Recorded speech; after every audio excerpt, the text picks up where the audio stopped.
Here's something every financial video gets wrong about the Rockefellers. They'll tell you the Rockefellers got rich from oil.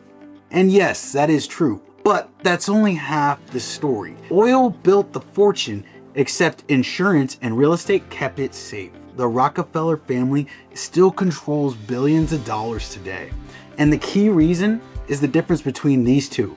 Meanwhile, the Vanderbilts, once worth more, are now just a university name.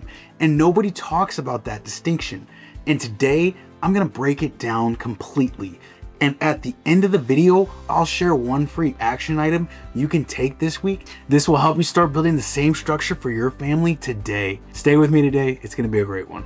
If you're new here, my name is Jamal Hansen. I'm the managing partner and chief strategy officer of Van Hansen Family Office. But before I tell you what I do, let me tell you where I came from, because it matters for why I'm sitting here teaching you this today. I grew up poor, and I don't mean that as a figure of speech. I was on welfare, food stamps, Medicaid. I mean, I was the kid watching all of my friends do all the things that I couldn't do because my family couldn't afford it. I was the kid who always fell behind, and when you grow up feeling behind, that feeling doesn't leave you. It either breaks you or it drives you, and it drove me. You know, when I was 12 years old, our house got foreclosed on during the Great Recession. You know, I watched my family lose our home. I saw what happens without structure, protection, or a solid foundation in life. And that experience got embedded in me at 12 years old, and it has never left. So I became obsessed with building. I built businesses into 8 figures, and for a moment, I was on top of the world, right? And then I lost it. Not some of it, all of it. The lawsuits came, the people who were around when things were good, they disappeared, right? And I felt like a complete loser. I gained 50 pounds, and I tied every bit of my self-worth to that business. And when that business collapsed, I collapsed with it. Going from the top to the bottom is one of the most disorienting experiences a human being can have. I wouldn't wish it on anyone. However, hitting rock bottom can be tough. 3 years ago, I was right in the middle of losing everything.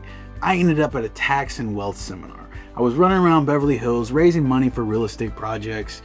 And I met this lady, Avni, and she invited me to an event where Meta World Peace was speaking. The only reason I went was because Meta World Peace was there and I got a free ticket. So I was like, all right, yeah, I'm in. And it was at the Calabasas Country Club. And it's not one of those moments that you thought was gonna be life-changing stuff, but this wasn't an ordinary room. Like I said, Meta World Peace brought me into that room. I thought I'd be sitting through a boring financial presentation, but instead, what I got was I experienced 6 hours of fast-paced tax and wealth strategies. They shattered every single belief I'd ever had about money. And I remember sitting there thinking, how did I even get into this room? I don't belong here, or do I, right? There were billionaires in this room at the Calabasas Country Club. They discussed strategies I had never heard of before, not once in all of my years of building businesses and making money. Now, that was the moment I realized the problem wasn't my work ethic. It wasn't my intelligence. It wasn't my drive. The problem was that nobody had ever taught me how money actually works at the highest level. And that ignorance had cost me everything. After that seminar, I went deep. I was studying for my Series 65, and I immersed myself in investments, insurance, tax architecture, and trust structures. And the more I learned, the angrier I got. Not at myself, but at an industry that profits from keeping people in the dark. And I'll be honest with you, I hate the financial industry, and I'm in the financial industry. I hate the ignorance that it spreads. I can't stand the commission-driven advice that seems to benefit you, but it really only benefits the seller, with no transparency. This kind of information has always been available, yet most people never find it. And that's because no one around them truly cares to teach it. That's why I built what I built, not purely for our commission, but for the little kid in me who grew up poor and always fell behind, and for the people in my community who were never invited into those rooms that I was very fortunate and privileged to be a part of on a monthly basis. So for the business owner who has never worked hard for years, but lacked the protection for what they've created, today I help self-employed professionals and business owners redirect tax dollars into assets you own and control. We reach millions of people every month across our social media accounts, and we currently own over 300 properties. because I practice exactly what I teach. And on this channel, I'll share with you the strategies wealthy families have used for years, and you'll learn how to legally cut taxes and build lasting wealth. Welcome, this one's important, let's get into it. Let's start with the most important financial comparison in American history. Two families, same era, and completely different outcomes. The Vanderbilts created a fortune that far exceeds what the Rockefellers had in their first generation. Cornelius Vanderbilt's wealth amounts to hundreds of billions of dollars in today's dollars. But the Rockefellers won, and it's not because they earned more. Instead, it's because they realized a crucial truth that the Vanderbilts overlooked. Building wealth and keeping it are two very different skill sets. Now today, the Vanderbilt name is just a university name, while the Rockefeller family controls a dynasty worth $8 to $10 billion, and they're 6 generations deep and still compounding. Now, they didn't stumble into it, they engineered it through a specific architecture that I call the generational wealth stack. Before Elon Musk, before Jeff Bezos, there was John D. Rockefeller Sr. He built his fortune in oil, and when he died in 1937, his estate stood at $1.4 billion, and in today's dollars, roughly $350 to $400 billion. One man, one generation, and one of the largest private fortunes in American history. But here's what most people never learn. 3 years before he died in 1934, Rockefeller Sr. did something that changed everything for his family. He created a family trust, and when he passed, his estate didn't get split up, taxed, and distributed across his 5 children. It flowed directly into the trust. John D. Rockefeller Jr. took over the management of the trust, and he quickly realized that all of the oil fortune couldn't stay in oil forever. So he did what any good investor would do. He diversified his family holdings into real estate, finance, and philanthropy. This move protected the foundation while expanding its reach. Jr. raised 6 children, 5 sons and 1 daughter. Those 5 sons became the Rockefeller brothers. One of them, Nelson Rockefeller, became vice president of the United States. But the most valuable thing Jr. gave his children wasn't a position or a portfolio, it was a philosophy. A set of principles governing how wealth is built, managed, and protected across generations. In 1952, the Rockefeller brothers put their philosophy into action. They created 2 structures that secured the dynasty's future forever. The first is the Rockefeller Family Office. This professional team manages the family's wealth across all asset classes and generations. The second is the Dynasty Trust. This permanent vehicle is designed to grow the family's wealth for future generations. That 1952 decision is still paying the family dividends today. And there's over 200 Rockefeller descendants that are currently benefiting from that architecture directly. Now, let me show you what they were solving for, because once you see the problem clearly, the solution becomes obvious. In the United States, the IRS taxes $1 at every single stage of its life. You earn it, income taxes takes a cut. You spend it, sales tax takes a cut.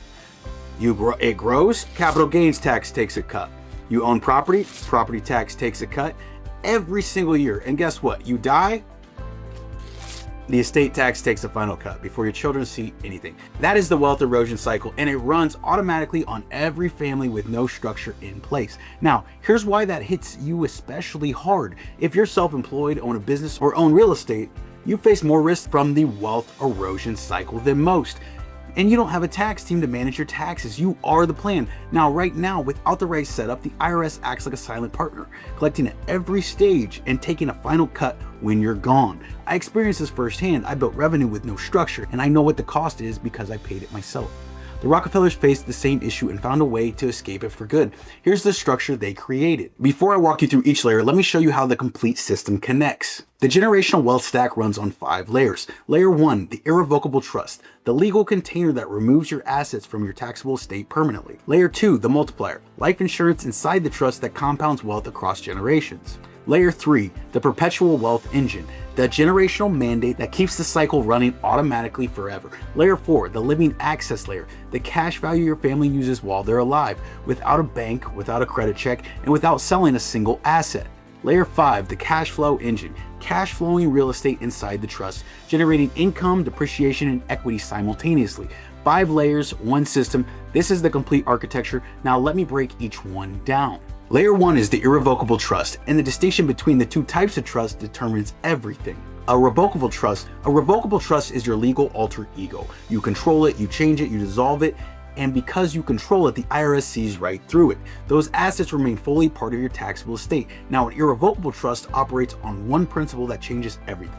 When your assets move into it, they legally stop being yours. The trust becomes its own entity with its own tax ID number, its own tax returns, and its own legal standing. And when an asset no longer belongs to you, it cannot be taxed as part of your estate when you die. The IRS cannot tax what you don't own.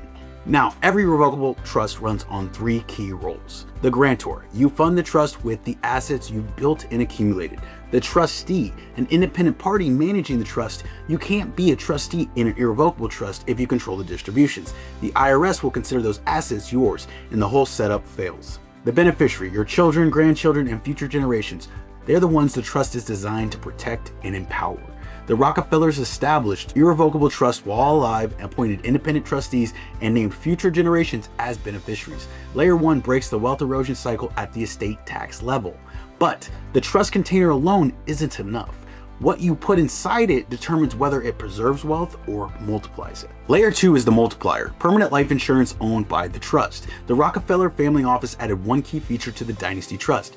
Every family member gets a permanent life insurance policy at birth, not at 18 or when they start earning money. The trust owns and controls the policy. All cash value and death benefits go back into the trust. Here's the 4 reasons why that matters. First, liquidity without liquidation. When a family member needs money to start a business, buy property, or fund a new project, or for education, they can borrow from the trust using the cash value of their policy. No banks are involved, there's no credit checks involved, or income verification. The trust provides direct access to capital when you need it. Second, paying estate taxes without selling assets. When someone dies with a multi-million-dollar estate, the government demands estate taxes in cash. Many families end up selling valuable assets at the worst time just to pay this. The Rockefellers use death benefit proceeds to cover estate taxes, keeping their assets intact. The wealth stays and only the tax is paid. Third, continuous reinvestment. The trust keeps steadily liquidity through its insurance structure. This allows for reinvestment in cash flowing assets and new opportunities without facing a distressed situation. Fourth, equalized inheritance. Every family member has coverage no matter their financial input. The trust creates a baseline of access and protection for all descendants. Now picture this, in your own family, your child is born. Before they take their first steps, the trust already owns a permanent life insurance policy on their life. They grow up, they want to start a business, they don't walk into a bank and beg for capital. They pick up the phone, they call the trustee, and the liquidity is already there, built by a decision you made before they were even born or could walk. Right? This is what you build when you build this architecture. Layer 3 is the perpetual wealth engine. This layer sets the Rockefeller model apart from all other wealth strategies. The Rockefellers included a standing mandate in the trust documents. This is a permanent instruction for the trustee to buy life insurance for every future family generation. That mandate runs automatically and it doesn't require a decision from each new generation. It doesn't depend on any individual family member's financial discipline or education. It activates the moment a new family member arrives. When one generation passes, the death benefit flows into the trust and adds to the trust. That generation's children already carry their own policies, building cash value. When they pass, the cycle runs again. Wash, rinse, and repeat. Each generation compounds the one before it, automatically, permanently, and completely outside of the reach of estate tax, the IRS, and the banks. 3 generations from now, your great-grandchildren will have access to capital you put in place today. They will never know what it felt like to start from zero. And that is the point. That is the legacy you are building right now. Layer 4 is the living access layer, and this is what most financial videos never reach. The permanent life insurance policies inside the trust don't only build wealth at death, they build accessible wealth while your family is alive. Every premium paid builds a portion of tax advantage capital inside the policy. Your family accesses that capital through collateralized loan without triggering a taxable event and without liquidating a single asset. And what I mean by collateralized loan is you are taking the collateral as the form of the death benefit inside of the policy. This is what infinite banking actually means. The Rockefellers didn't follow a trend, they actually built the original version of this concept before it had a brand name. Now, one distinction determines whether this works at all. Term life insurance rents your coverage for a fixed window with zero cash value, and when the term ends, the costs escalate sharply every year until it becomes unaffordable. Now, term has its purpose, but it cannot power this strategy. Permanent life insurance owns your coverage, premiums lock in at inception, and the policy builds cash value for life. That is the vehicle that runs the perpetual wealth engine.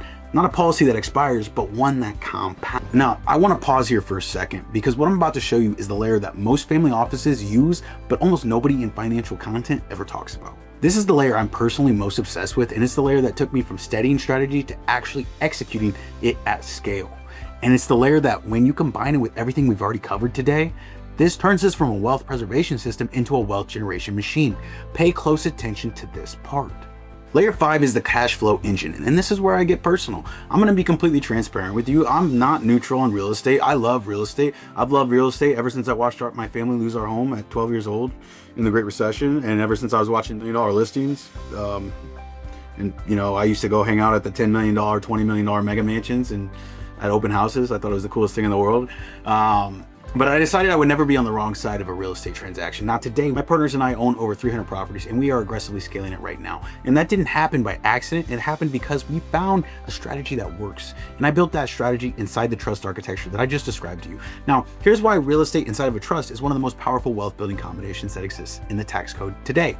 First, depreciation. When the trust owns real estate, the IRS lets you depreciate that property's value over time. This is a paper loss, even while the property earns cash flow and increases in value. You collect rent, build equity, and write off losses all at the same time. There's no other asset class that offers this benefit. Second, the cost segregation study. The cost segregation study helps you speed up those depreciation deductions. You can front load them in the first couple years of ownership. This means a big tax offset in year one instead of spreading it over decades. Third, the 1031 exchange. When the trust sells a property and invests the proceeds into a new one, it defers capital gains tax indefinitely. The trust never pays those gains, allowing for continuous growth into larger and larger assets. Fourth, cash flow. Real estate produces income that goes directly back into the trust. This funds insurance premiums, new acquisitions, and distributions to the beneficiaries of the trust. The trust becomes a self-sustaining ecosystem. It doesn't just hold wealth, it continuously generates it. Fifth, leverage. Real estate lets you control a $1 million asset with $200,000 down. The trust borrows to acquire, the tenants service the debt through the rent, and the trust keeps the spread. No other asset class gives you cash flow, appreciation, depreciation, and leverage simultaneously. Now, here's the specific strategy I use personally and the reason I'm all in on it. I buy distressed assets at a significant 80 to 90% discount. I add value quickly, a bedroom, bathroom, and fix it up, and a lipstick on a pig, and I pull the cash out tax-free in 90 days. And I repeat this cycle. You may know it as the BRRRR strategy: buy, rehab, rent, refinance, repeat. And when you use this strategy within inside of an irrevocable trust, it changes with the permanent life insurance funding the purchases and depreciation offsetting the income. It takes on a whole new form. It becomes a self-funding, self-compounding wealth engine running inside of a tax-shielded vehicle.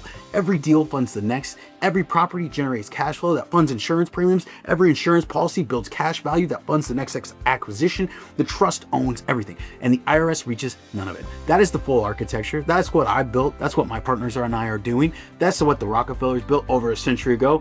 And that is what you can start building today. Now, I know exactly what some of you are thinking. Jamal, this is a great strategy for families with hundreds of millions of billions of dollars, right? I'm not there yet. Let me push back on that directly. I grew up poor and I watched my family lose our home. I walked into a tax seminar 3 years ago knowing absolutely nothing. And in the middle of losing everything, I felt like I didn't belong in that room. Right? I had built 8 figures and still didn't have a single one of these structures in place, never had even heard of them. The information was always available, it just wasn't available to us. And that's the real issue, not your income level, not your net worth. The issue is this: the information has always lived in rooms where most of us were never invited into. Passed between wealthy families and their advisors while everyone else paid full taxes and hoped their 401k was enough. Now, this is what that channel exists to change. Here's the only question that matters right now. Do you generate income beyond what you need to live on today? If yes, you have the raw materials to begin the strategy. The Rockefellers didn't wait until they felt ready. They built the architecture while they were building the income, and at the same time, in parallel. And that decision made while they were still building is the reason why their wealth survived everything that came after: the wars, the recessions, and the natural disasters. 2 specific reasons you should act on this now and not later. The first is biological. Life insurance prices you on your age and your health at the moment of the application. Every year you wait, the cost rises, and if your health changes before you act, if you become uninsurable, that option doesn't get more expensive, it closes permanently. And the second is legislative, right? The federal estate tax exemption, the amount you can transfer tax-free before the IRS claims its share, can be cut and has changed wildly over the past 30 years. 30 years ago, it was 600K. Now it's 15 million, right? It could go back down and it could go up even higher. Who knows, right? But families who move wealth outside of their taxable estate today operate under rules that may not exist for families who wait. The window is open right now, but windows do close, right? And when this one closes, it may not reopen in your lifetime. But you don't have to start large, but you do have to start. So before you implement any of this, run what I call the pressure test. What happens when you miss a premium payment? What happens when you miss 3 years in a row? What happens when your income drops? What are the real consequences for the policy, the trust, and the real estate holdings? Work with advisors who model real scenarios under real conditions, not advisors who show you the best case projection and disappear when life gets complicated. I know what it feels like when advisors disappear. I've been there, and the advisors I work with and the ones I refer don't operate that way. The architecture has to hold under pressure. That's the difference between a strategy and a plan that collapses the first time reality arrives. Now, let me bring this full circle. The Vanderbilts held more money than the Rockefellers ever imagined they would in their first generation. More assets, more properties, and more of everything that looks like wealth from the outside, right? But they built no architecture, no trust mandate, and no perpetual wealth engine, no living access layer, no cash flow engine, and no plan that outlived the people who created it. Today, their greatest legacy is a university bearing their name, not a family controlling their wealth. The money was there, the structure wasn't, and the education wasn't. And I grew up without the structure and without the education, and I know what that costs. I built revenue with no structure, and I know what that costs too. Don't let it be your story. No structure, no education, no plan. So here's the action I promised you at the beginning of the video today. This week, pull up all your current estate, your business, your real estate, your accounts, everything currently in your name. Write down one number, the total value of everything you own today. That number tells you exactly how much the IRS is positioned to claim when you die. Most people have never calculated it. Do that first, then come talk to me, because that number is your starting point, and it tells us exactly which layers of the generational wealth stack to build first for your specific situation. So here's how you can work with me directly. Go to Instagram and DM me the keyword wealth, and my team and I will reach back out to you, and we will map exactly what makes sense for your situation right now. Or you can go to certimadvisory.com. The link is in the description below. I work with self-employed professionals and business owners who are serious about building the architecture behind their wealth and not just the income. People who are done paying the IRS more than they legally owe. People who want to build something that outlasts them. If that's you, let's build it together. I also put together a free one-page breakdown of the complete generational wealth stack. All 5 layers we covered today. Download it, study it, share it with your family. That link is in the description below too. One last thing, drop a comment and answer this honestly. What do you want your family's wealth to look like in 3 generations? You may want to build something like this. You may say, I'm not sure I care yet about that. Who cares what they will think? But if you're watching this video, I think you do care. It's a thought you are having. Now, it's not about creating spoiled rich kids or any of that stuff. It's about creating opportunity for our future, our children's future, and our grandchildren's future. And this is the same conversation that used to cost tens of thousands of dollars to get me in the room. And I know because I was the guy who had to get in that room just before I could understand any of this, right? It's all available. It's free here. Use my resources and use me as a resource. Thank you. Take care. Bye.